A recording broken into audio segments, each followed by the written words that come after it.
Everyone, welcome guys again to our YouTube channel science classes. अगर आप class 10th के student हैं तो हमारे वीडियो लेक्चर्स आपके लिए काफ़ी यूज़फुल है। तो अभी हम मूव कर रहे हैं चैप्टर 2 पे। अगर आपने चैप्टर 1 का हमारा नहीं देखे हैं वीडियोस तो उसका लिंक आपको डिस्क्रिप्शन बॉक्स में मिल जाएगा, या फिर आई टैब पे उसकी प्लेलिस्ट आ रही होगी, आप वहाँ से जाके उसको देख सकते हैं। तभी आपको चैप्टर 2 भी समझ आएगा और एक फ्लो भी बन जाएगा। हाँ, चैप्टर 1 हमारा कंप्लीट हो गया, अब हम चैप्टर 2 पे आ गए हैं। और चैप्टर 1 के जो आपको नोट्स है वो इस वीडियो के डिस्क्रिप्शन में आपको फुल चैप्टर के नोट्स भी मिल जाएंगे। बाकी आप जब प्लेलिस्ट में देखेंगे तो उस वाइज प्लेलिस्ट की तरह ही पार्ट वाइज भी हमने नोट्स की PDF नीचे डिस्क्रिप्शन बॉक्स में दी हुई है। ठीक है, तो अभी हम स्टार्ट करते हैं chapter 2, acid base and salt. ठीक है, तो जो एसिड होते हैं ना वो होते हैं सोर इन टेस्ट। सोर क्या मतलब होता है? खट्टे, और सॉरी खट्टे नहीं, कड़वे। और जो बेस होते हैं वो होते हैं बिटर, मतलब खट्टे। ठीक है, ये आपको ऐसे क्लियर नहीं होगा, मैं आपको बताती हूँ। एक होता है हमारा इंडिकेटर, ठीक है, जो हमारा इंडिकेटर होते हैं ना ये हमें बताते हैं कि ये हमारा एसिड है और ये हमारा बेस है। तो कैसे बताते हैं? इंडिकेटर के लिए एक पेपर होता है, बिल्कुल ऐसे पतली सी स्ट्रिप, जिसको हम बोलते हैं लिटमस पेपर। ठीक है, तो एक लिटमस पेपर होता है। मान लो मैंने आपको 3 सॉल्यूशंस दे दिए, मैंने आपको बोल दिया कि आप बताइए हाँ जी ये एसिड है या ये बेस है, या ये मतलब हमारा ना तो एसिड है ना बेसिक है। तो लिटमस पेपर एक ऐसा हमारा पेपर होता है जो हमें बता देता है कि हाँ ये एसिड है, ये बेस है, ये एक तरह का इंडिकेटर है। ठीक है, तो अब जैसे क्या करूँगी मैं, लिटमस पेपर है ना, मैंने इसको इसमें डाला। अगर तो लिटमस पेपर का कलर ब्लू से रेड में हो जाता है तो वो सॉल्यूशन कैसा है? एसिडिक। अगर लिटमस पेपर का कलर रेड से ब्लू में हो जाता है तो वो क्या है? बेसिक। और अगर जो लिटमस पेपर है वो मैंने इसके अंदर डाला सॉल्यूशन के, ना तो वो रेड से ब्लू में हुआ ना ब्लू से रेड में हुआ, तो वो जो हमारा सॉल्यूशन होता है उसको हम बोलते हैं neutral solution. Neither acidic nor basic, that is known as the neutral solution. तो हमने अभी तक पढ़ लिया एसिड क्या है, बेस क्या है, हमारा लिटमस पेपर क्या है। Acid are sour in taste, change the colour of blue litmus to red. Base are bitter in taste, change the colour of red litmus to blue. Litmus is a natural indicator, ठीक है, जो हमें बताता है कि हाँ this one is the acidic solution, this one is the basic solution, this one is the neutral solution. अब हम बात करते हैं सॉल्ट की। ठीक है, सॉल्ट क्या होता है? जब हम जैसे एसिड की मेटल के साथ रिएक्शन करवाते हैं तो हमारा सॉल्ट बनता है, या जब हम एसिड की बेस के साथ रिएक्शन करवाते हैं तो हमारा सॉल्ट बनता है। इसकी जो प्रॉपर डेफिनेशन है वो आगे आएगी, मैंने आपको एक बार बता दिया है। जब एसिड की बेस की आपस में रिएक्शन होती है, या फिर एसिड की किसी मेटल के साथ रिएक्शन होती है, तब भी हमारा सॉल्ट बनता है। या फिर जैसे भी हम आगे पढ़ेंगे कि एसिड की कुछ रिएक्शन कार्बोनेट्स के साथ, बाइकार्बोनेट्स के साथ, तो तब भी हमारा सॉल्ट बनता है। तो मैं आपको वो आगे बताऊँगी, एक बार इसमें इतना ही था। ठीक है, अब जैसे जो हमारा ये जो एक्चुअली जो चैप्टर है ना एसिड बेस एंड सॉल्ट, इसमें आप क्या करेंगे, जैसे आप फैमिली प्रॉब्लम्स आते हैं या फिर किसी को बोलते हैं कि हाँ भाई इसको एसिडिटी की दिक्कत हो गई है। ठीक है, तो वो क्या होती है एसिडिटी की दिक्कत, वो हम पढ़ेंगे कैसे होता है, कैसे करना चाहिए उसमें। जब हम कहते हैं एसिडिटी हो जाती है तो हम कहते हैं लेमन वाटर ले लो। क्यों? क्योंकि लेमन वाटर क्या है? बेसिक। एसिड बेस को काटता है। अगर हमारे शरीर में एसिड की मतलब मात्रा ज़्यादा हो गई है तो अगर हम बेस ले लेंगे तो हम बिल्कुल सही हो जाएंगे। अगर बेस की मात्रा ज़्यादा हो गई तो हम एसिड ले लेंगे तो हम सही हो जाएंगे। ठीक है, जैसे person suffering from acidity, this can be solved by giving him to the base. ठीक है, या फिर जैसे हम कहते हैं कि एक हमारा वाइट कलर का क्लॉथ है, उसके ऊपर मान लो कोई कड़ी है, कड़ी का दाग लग गया।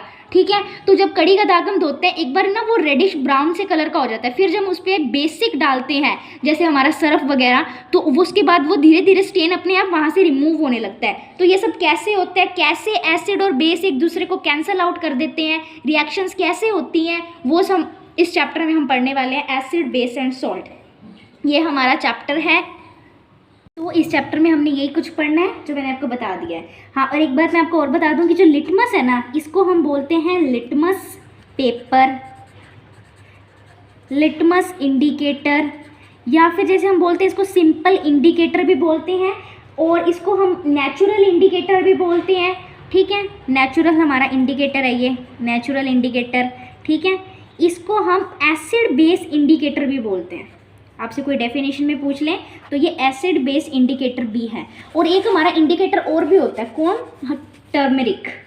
हमारे घर पे जो हल्दी होती है ना, वो भी एसिड और बेस से उसको हम मतलब एसिड और बेस को आइडेंटिफाई कर सकते हैं टर्मरिक के थ्रू। तो आपके बुक में इतना ही था। ठीक है, इसमें मतलब हमने बताना था कि इस चैप्टर में हमने ये सब कुछ करना है, ठीक है। उसके बाद आपकी टेक्स्ट बुक में एक क्वेश्चन दिया हुआ है, वो मैं आपको बताती हूँ। जैसे जो आपके मैंने बताया था लास्ट चैप्टर में भी कि जो ब्लू मार्क्स क्वेश्चन होते हैं सीबीएसई की बुक में, वो मैं कवर करवा रही हूँ, ठीक है। तो आपका जो उसमें पहला क्वेश्चन आया हुआ है, you have been provided with 3 test tube, one of them contain distilled water and the other contain an acidic solution and a basic solution. If you are given only red litmus paper, how will you identify the content of each test tube? वो क्या कह रहा है, आपके पास 3 test tube है, ये देख लीजिए, शो हो रहा होगा आपको, आई थिंक, ये लीजिए, ठीक है। ये आपके पास मान लीजिए उसने कहा है कि 3 टेस्ट ट्यूब हैं, ठीक है। उसने कहा है कि 3 टेस्ट ट्यूब हैं, तीनों में पानी है, मतलब कोई भी डिस्टिल्ड, एक में डिस्टिल्ड वाटर है सिंपल, एक में एसिडिक है, एक में बेसिक है। बट एक्चुअली हमें नहीं पता है कि एसिडिक कौन सा है और बेसिक कौन सा है। उसने हमें कौन सा लिटमस पेपर दिया है, रेड। उसने हमें रेड लिटमस पेपर दिया, हमारे पास ब्लू लिटमस पेपर नहीं है, हमारे पास रेड लिटमस पेपर है। तो उसने हमें पता लगाना है कौन सा एसिडिक है, कौन सा बेसिक है। तो देखिए अब वो रेड है, मैंने रेड इस सॉल्यूशन में डाला, रेड इसमें डाला, रेड इसमें डाला, तीनों में मैंने रेड लिटमस पेपर थोड़ा थोड़ा डाल दिया। जो सॉल्यूशन उस रेड लिटमस को ब्लू में कन्वर्ट कर देगा वो तो हमारा हो जाएगा बेसिक सॉल्यूशन। इसका तो क्योंकि हमें सिंपली पता लग गया, पर अब हम ये कैसे पता लगाएं कि एसिडिक कौन सा है और हमारा न्यूट्रल कौन सा है। तो जो कन्वर्ट कर देगा ना रेड को ब्लू में, बेसिक सॉल्यूशन, उस मतलब उस लिटमस पेपर को, जब वो लिटमस पेपर ब्लू में कन्वर्ट हो गया तो उसको हम 2 पार्ट्स में डिवाइड कर लेंगे। उस सॉल्यूशन को 2 पार्ट्स में डिवाइड कर, सॉरी उस लिटमस पेपर को, ब्लू वाले को मैं 2 पार्ट्स में डिवाइड कर लूँगी, ठीक है। एक जो ब्लू होगा उसको फिर मैं अब तीनों में डाल, मतलब जो हमारा आ गया कि ये बेसिक है, ये वाला आ गया, मान लो ये बेसिक, इसको तो छोड़ दूंगी। अब इन दोनों में उस ब्लू को डालूंगी, जो ब्लू लिटमस पेपर इसमें कन्वर्ट हो गया, जो उस ब्लू को रेड में कर देगा, मान लो इसने कर दिया, तो वो मेरा हो गया एसिडिक। और जो सॉल्यूशन ना तो रेड को ब्लू में कर रहा है ना ब्लू को रेड में कर रहा है, वो हमारा हो जाएगा न्यूट्रल सॉल्यूशन, ठीक है।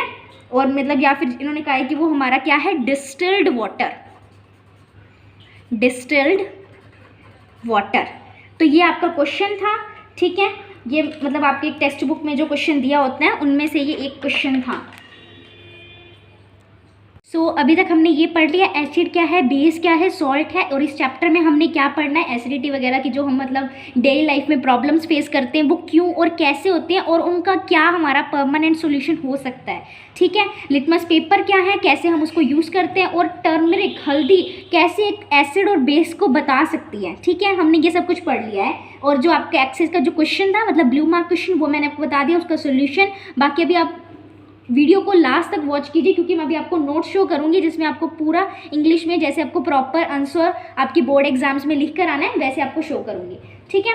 सो हमारा जो नेक्स्ट टॉपिक है, जो आपकी टेक्स्ट बुक में से ही मैंने लिया है, वो है properties of acid and base, ठीक है। तो अभी देखिए हमने पढ़ा कि नेचुरल इंडिकेटर जो हमारा लिटमस है, टर्मरिक है, ठीक है। एक हमारा होता है ओफ्लैक्टरी इंडिकेटर।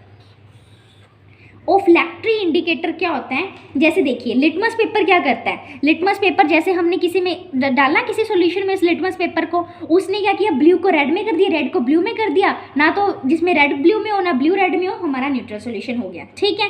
बट जो ओफ्लैक्टरी इंडिकेटर्स क्या होते हैं, ये क्या होते हैं, जैसे इनको हमने किसी मतलब सॉल्यूशन के अंदर डाला, मान लो कोई सॉल्यूशन है, मैंने उसके अंदर इसको डाल दिया, तो ये क्या करेगा, अपनी जो इसकी स्मेल है ना, ऑर्डर है, वो चेंज हो जाएगी। तो जो हमें स्मेल के थ्रू इंडिकेट करे, हाँ जी ये एसिड है, ये बेस है, ये न्यूट्रल है, वो कौन से होते हैं, ओफ्लैक्टरी इंडिकेटर। ये एक एसिड और बेस की प्रॉपर्टीज में आता है लेबोरेटरी में। Olfactory indicators are those indicators who change their order, who change their smell and indicates that this solution is a basic, this is an acidic और this one is the neutral. They are known as the olfactory indicators. अच्छा, olfactory indicators के कौन कौन से example हो सकते हैं, हमारा वनीला, अनियन, क्लॉव, ठीक है। तो ये था हमारा ओफ्लैक्टरी इंडिकेटर।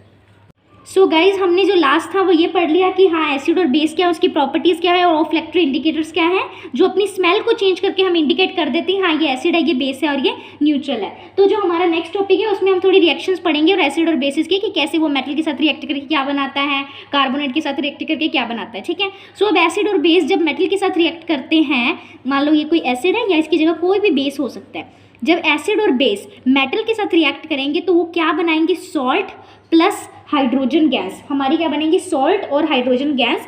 ये आपकी बुक में कुछ एक्टिविटीज़ भी दे रखी हैं, मतलब उसका जो मेन एक्सट्रैक्ट तो यही है कि जब एसिड और बेस किसी भी मेटल के साथ रिएक्शन करेंगे तो सॉल्ट और हाइड्रोजन गैस हमारा बनेगा। ठीक है, ये हमारा होता है सॉल्ट। वो मैंने आपको बताया था ना पीछे कि जब एसिड और बेस किसी मेटल के साथ या फिर आपस में भी रिएक्ट करते हैं तो भी हमारा सॉल्ट ही बनता है। मैं आपको इससे एक एग्जांपल लिख के बता देती हूँ। जैसे मान लो मैंने बेस ले लिया 2NaOH, सोडियम हाइड्रोक्साइड, साथ में जो मेटल है वो मेरा है जिंक। तो इससे क्या होगा, हाइड्रोजन गैस तो निकलनी है, उसको तो हमने पहले ही निकाल दी। ये H2 के ये वाले 2 मॉलिक्यूल्स यहाँ से निकल गए। तो हमारा बना क्या, Na2ZnO2। ये क्या है हमारा, सोडियम जिंकेट,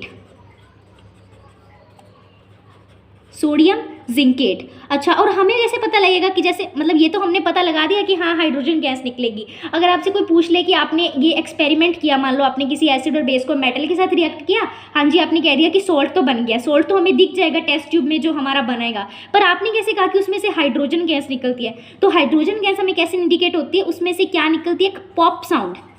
पॉप साउंड क्या होती है, पॉप साउंड जैसे पट पट पट इस टाइप की, ये होती है पॉप साउंड, जो इंडिकेट करती है, pop sound indicates the presence of hydrogen gas.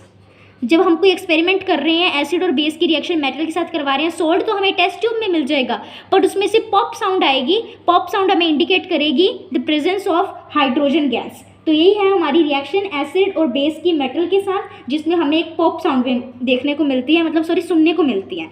ठीक है, अब हम मूव करते हैं हमारी नेक्स्ट रिएक्शन पे, जिसमें क्या है कि हमने तो जो हमारी नेक्स्ट रिएक्शन है, अब हम क्या है, बेस की नहीं है ये, आप सोचो कि एसिड और बेस दोनों एक ही बात होगी। हाँ, ऊपर वाली रिएक्शन में हम एसिड भी ले सकते हैं और बेस भी ले सकते हैं, मेटल के साथ रिएक्ट करने पे वो सॉल्ट और हाइड्रोजन गैस ही देगा। अब हम एसिड, ओनली एसिड की बात कर रहे हैं। एसिड की रिएक्शन जब हम मेटल कार्बोनेट या फिर मेटल हाइड्रोजन कार्बोनेट, ये metal carbonate metal hydrogen carbonate के साथ करवाते हैं तो भी हमारा क्या बनता है, सॉल्ट। पर अब हाइड्रोजन गैस नहीं बनेगी, अब हमारी बनेगी कार्बन डाइऑक्साइड प्लस हमारा वाटर मॉलिक्यूल। तो ये भी आपको रिएक्शन याद रखनी है, when any acid react with metal carbonate और metal hydrogen carbonate it gives us salt plus carbon dioxide and a water molecule. ठीक है, इसका मैं आपको एग्जांपल लिख के बता देती हूँ। फॉर एग्जांपल देखिए, जैसे मेटल कार्बोनेट है, मेटल कार्बोनेट के एग्जांपल लिख रही हूँ, Na2CO3। मैंने मान लो इसके साथ एसिड करवाना है, तो एसिड मैं ले लिया HCl, तो उससे सॉल्ट बनेगा। सॉल्ट कौन सा बनेगा, सॉल्ट बनेगा NaCl प्लस, देख अब आपको CO2 प्लस H2। इस रिएक्शन में आपको याद रखने की जरूरत नहीं है कि हाँ मैं क्या मिलाऊँ क्या मिलेगा, आपने मेटल कार्बोनेट बस डालना है, HCl के साथ रिएक्शन करवाई है, तो देखिए CO2 तो अपने पता है निकलना ही निकलना है, वाटर मॉलिक्यूल भी निकलेगा, हमारा सॉल्ट क्या बनेगा, NaCl। अब मैं आपको दिखाती हूँ metal hydrogen carbonate, metal hydrogen carbonate NaHCO3 plus, इसमें भी मैंने HCl ले लिया, इसमें भी वही सॉल्ट बनेगा, NaCl plus H2 water molecules plus CO2। बिल्कुल इजी रिएक्शंस है, बस आपको इतना कंसेप्ट याद रखना है, भाई एसिड और बेस ने रिएक्ट किया, सॉरी एसिड बेस ने किसी भी मेटल के साथ रिएक्ट किया तो सॉल्ट और हाइड्रोजन गैस मिल गई। एसिड ने किसी भी मेटल कार्बोनेट और मेटल हाइड्रोजन कार्बोनेट के साथ रिएक्ट किया तो हमारे पास salt plus CO2 plus H2O मिल गया, तो हमारे पास ये मिल गया। ठीक है, तो आज के वीडियो लेक्चर में हमने इतना ही पढ़ा है कि एसिड और बेस क्या है, इस चैप्टर में हमने क्या स्टडी करना है, लिटमस पेपर का क्या रोल है, ओफ्लेक्ट्री इंडिकेटर्स क्या होते हैं, एसिड और बेस की जब मेटल के साथ रिएक्शन होती है तो क्या बनता है, metal carbonate metal hydrogen carbonate के साथ रिएक्शन होती है तो हमारा क्या बनता है। एक जाते जाते आपको एक और चीज़ मैं बता देती हूँ, हमने ना एक लास्ट वीडियो लेक्चर्स में एक कंपाउंड पढ़ा था, दैट इज CaCO3, जिसको हम बोलते हैं कैल्शियम कार्बोनेट। इससे ना रिलेटेड मतलब ना कई कंपाउंड्स हैं, जैसे लाइमस्टोन है, मार्बल है, ठीक है, चौक है, तो ये जो ये सारे कंपाउंड्स हैं ना, ये इसी कंपाउंड की फॉर्म है। जैसे मान लीजिए मैंने ले लिया लाइम वाटर ले लिया, CaOH का ट्वाइस प्लस CO2, मैं जब उसकी रिएक्शन करवाऊंगी ना कार्बन डाइऑक्साइड के साथ तो वो मुझे CO3 मिलेगा, मतलब यही calcium carbonate plus water molecule, मतलब कि ये सभी क्या है, इसी कंपाउंड की फॉर्म है। तो मतलब क्या हुआ कि limestone, marble, chalk are the different forms of calcium carbonate. आपसे कोई पूछ ले ये किसकी फॉर्म्स हैं, तो this are the forms of calcium carbonate. So आज के वीडियो लेक्चर्स में आप देख सकते हैं हमने इतना ही स्टडी किया है। अभी मैं आपको नोट शो करती हूँ, तो देख लीजिए हमारा चैप्टर है एसिड बेस एंड सॉल्ट, और अभी हम आगे हैं नोट्स पे। देख लीजिए acids are sour in taste and change the colour of blue litmus to red, ठीक है। Base are bitter in taste, change the colour of red litmus to blue. Litmus paper एक नेचुरल इंडिकेटर है, एक ये क्या है, एक paper है, और टर्मरिक भी एक इंडिकेटर है। और जैसे हमने कहा कि पर्सन सफरिंग फ्रॉम एसिडिटी है, एक स्टेन ऑफ कड़ी का दाग है वाइट क्लॉथ पे, तो ये सभी एसिड और बेस एक दूसरे के इफेक्ट को कैसे कैंसिल करते हैं वो हम इस चैप्टर में पढ़ेंगे, ठीक है। और ये देख लीजिए, ये वो क्वेश्चन है जो मैंने आपको करवाया है, ठीक है। ये इसका आंसर है कि अगर हम मान लो मैंने लिटमस पेपर लिया, ठीक है, 3 सॉल्यूशन उसमें डाले, अब जो रेड को ब्लू में कर देगा वो तो बेसिक, और जो ब्लू लिटमस पेपर होगा ना उसको मैं 2 पार्ट्स में डिवाइड कर लूँगी। जो तो ब्लू को रेड में टर्न कर देगा वो है एसिडिक सॉल्यूशन, और जो ना तो रेड को ब्लू में ना रेड को ब्लू में कन्वर्ट करे वो है हमारा क्या है, न्यूट्रल सॉल्यूशन, ठीक है। Neutral which is not acidic और not basic, it is neutral, ठीक है। उसके बाद फिर हमने स्टडी किया chemical properties of acid and base, जिसमें मतलब एसिड और बेस जो लेबॉर्ट्री में, इसमें हमने पढ़ा ऑफ्लेक्ट्री इंडिकेटर्स क्या होते हैं, ठीक है। ऑफ्लेक्ट्री इंडिकेटर्स वो होते हैं कि जिसमें हम ऑर्डर चेंज होके हम बता सकते हैं हाँ ये एसिड है और ये बेसिड है। इसके एग्जाम्पल क्या है, वेनीला, ऑनियन, क्लोव, ठीक है। अब हम पढ़ रहे हैं कि एसिड और बेस कैसे मेटल के साथ रिएक्ट करते हैं, ठीक है। तो एसिड और बेस की जब रिएक्शन होगी तो सॉल्ट और हाइड्रोजन गैस हमें मिलेगा और एक कंपाउंड बनेगा, वो हमारा होता है सॉल्ट। ये इसका एग्जांपल हो गया। ये मैंने बताया क्या, हाइड्रोजन गैस की आप कैसे प्रेजेंस पता करेंगे, तो वो एक पॉप साउंड, पट पट की साउंड आएगी, तो वो है हमारा पॉप साउंड। अब हमारा नेक्स्ट टॉपिक है कि मेटल कार्बोनेट्स और मेटल हाइड्रोजन कार्बोनेट्स जब एसिड के साथ रिएक्ट करते हैं तो क्या होता है। तो देख लीजिए, जब मेटल कार्बोनेट और मेटल हाइड्रोजन कार्बोनेट एसिड के साथ रिएक्ट करते हैं तो हमें सॉल्ट CO2 + H2O मिलता है। ये जो मैंने आपको दोनों एग्जांपल्स अभी लिख के दिखाए हैं, ये वही दोनों एग्जांपल्स हैं। और इसमें मैंने बताया कि लाइमस्टोन, चॉक और मार्बल जो है ये कैल्शियम कार्बोनेट्स की ही फॉर्म है और ये वही रिएक्शन है। सो आज का हमारा इतना ही वीडियो लेक्चर था। जो ये नोट्स हैं इसका आपको लिंक डिस्क्रिप्शन बॉक्स में मिल जाएगा, प्लस फर्स्ट चैप्टर की जो प्ले लिस्ट है और उसके फुल चैप्टर के नोट्स हैं वो भी आपको डिस्क्रिप्शन बॉक्स में मिल जाएंगे, या फिर iTab पे उसकी प्ले लिस्ट आ गई होगी, आप वहाँ पर जाके देख सकते हैं। सो इतना ही है, बाकी हम आगे वाले वीडियो लेक्चर्स में करेंगे। So thank you for watching our video and please don't forget to subscribe our channel and please press the bell icon so you get the notifications time to time. So bye bye guys.